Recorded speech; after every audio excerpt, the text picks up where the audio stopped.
en el majestuoso tapiz de la historia de la humanidad, donde se entretejen el auge y la caída de imperios, el nacimiento y la decadencia de civilizaciones. Una peculiar práctica ha tejido su siniestro hilo a lo largo de las edades: la endogamia. Desde las cortes reales de Europa hasta los faraones del antiguo Egipto, los pasillos del poder han resonado con esta inquietante melodía. Pero ¿cuáles fueron las repercusiones de esta práctica y cómo moldeó el curso de la historia?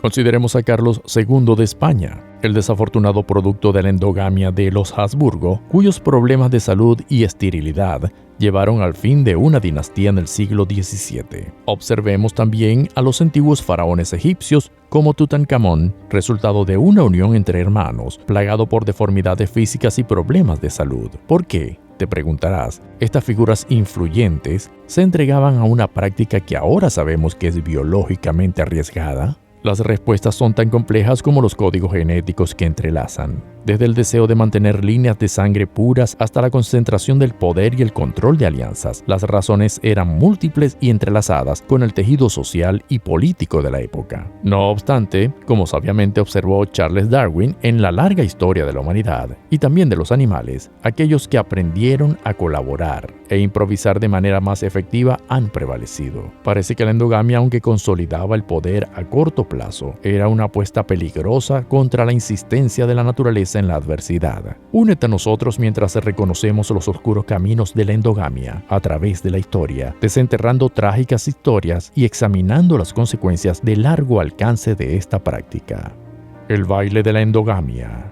El tema de la endogamia a lo largo de la historia es realmente interesante y revela cómo las sociedades y culturas han practicado la unión de individuos estrechamente relacionados por ascendencia por diversas razones. En muchas culturas antiguas, la endogamia se utilizaba como una estrategia para preservar el tejido social y mantener las líneas de sangre dentro de la propia parentela. Esto se hacía para proteger la herencia, el estatus y, en ocasiones, la riqueza de una familia o comunidad. La endogamia era común en la realeza egipcia, donde los matrimonios entre hermanos eran una práctica para preservar la pureza del linaje real y evitar que el poder real cayera en manos no merecedoras. Los matrimonios reales como el de Akenatón y Nefertiti son ejemplos destacados. En Europa, la casa de Habsburgo es famosa por su práctica de la endogamia, que llevó a la aparición de la mandíbula de Habsburgo, una característica física distintiva. Esta dinastía practicó matrimonios dentro de la familia para mantener el poder y el estatus. La endogamia no estuvo libre de consecuencias. El entrelazamiento de líneas de sangre cercanas aumentó las posibilidades de rasgos y dolencias indeseables. La mandíbula de Habsburgo es un ejemplo de cómo estas prácticas pueden llevar a problemas de salud en el linaje. También se observó en comunidades aisladas donde las razones eran diferentes. Estas comunidades podían practicar la endogamia debido a la falta de compañeros viables, el aislamiento geográfico o normas sociales particulares.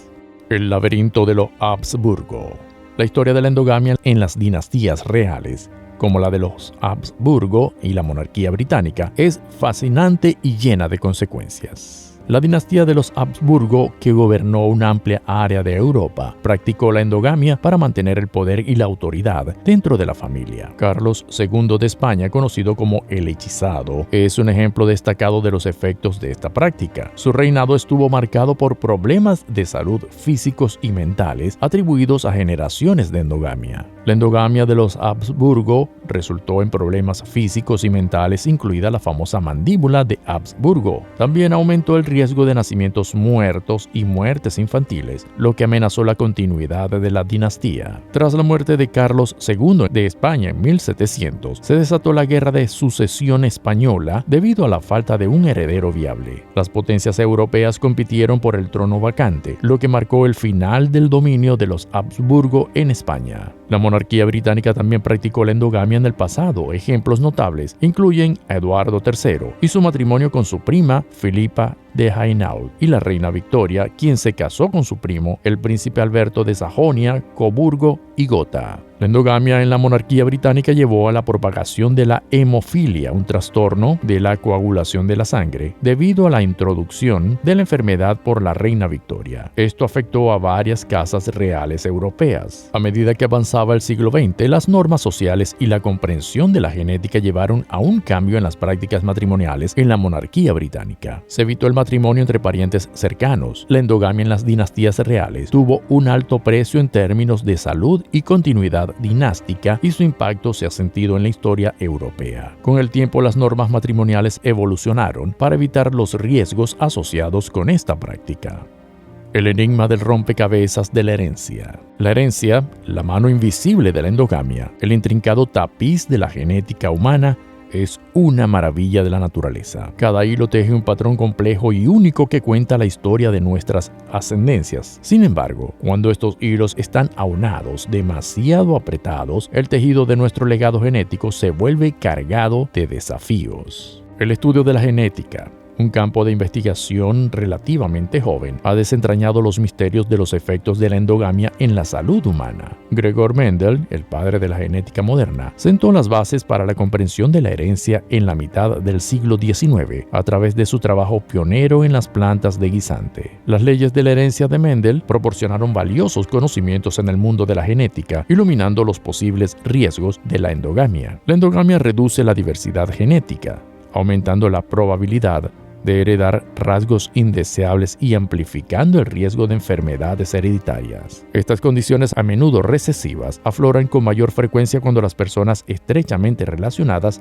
se reproducen. En la historia reciente, la comunidad científica ha hecho grandes avances en la comprensión de las implicaciones genéticas de la endogamia. Una figura notable en este ámbito es el estadístico y genetista británico Sir Ronald Fisher, quien a principios del siglo XX desarrolló el concepto del coeficiente de endogamia. Esta medida cuantifica la probabilidad de que dos alelos en un locus dado sean idénticos por descendencia, ayudándonos a evaluar los riesgos asociados con la endogamia. Las consecuencias de la endogamia no se limitan a las páginas de los libros de historia. Hoy en día, muchas comunidades aisladas en todo el mundo aún practican matrimonios consanguíneos, lo que lleva a un aumento en la incidencia de trastornos genéticos. Un ejemplo de esto es la isla Pingelab en Micronesia, donde un porcentaje considerable de la población sufre de una rara condición genética llamada acromatopsia o ceguera total al color debido al aislamiento de la isla y al limitado flujo génico. La llegada de la asesoría y el cribado genético ha proporcionado un rayo de esperanza para mitigar los riesgos asociados con la endogamia. Pioneros como Sheldon Reed, quien acuñó el término asesoramiento genético en la década de 1940, han hallado el camino para una mejor comprensión de la interacción entre la genética y la reproducción, empoderando a las personas para tomar decisiones informadas sobre su planificación familiar.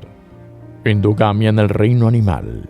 En el vasto y variado panorama de la naturaleza, la endogamia se presenta como una intrigante paradoja. Mientras que las sociedades humanas han reconocido durante mucho tiempo sus peligros, muchas especies de animales practican rutinariamente la endogamia como una parte normal de su estrategia de supervivencia. Este viaje nos lleva de vuelta al comienzo del siglo XIX, cuando la comprensión de la endogamia en la naturaleza apenas comenzaba a desplegarse. Charles Darwin, el renombrado naturalista, fue el primero en observar los efectos de la endogamia en plantas y animales. Los experimentos de Darwin sobre la autofecundación en plantas le llevaron a creer que el matrimonio entre parientes cercanos podría llevar a una disminución de la vitalidad y la fertilidad. La complejidad de la endogamia se vuelve aún más evidente cuando nos adentramos en el mundo de los animales en peligro de extinción. La difícil situación del pantera de Florida, una majestuosa criatura que oscila al borde de la extinción, ofrece una visión de la intrincada danza de la genética.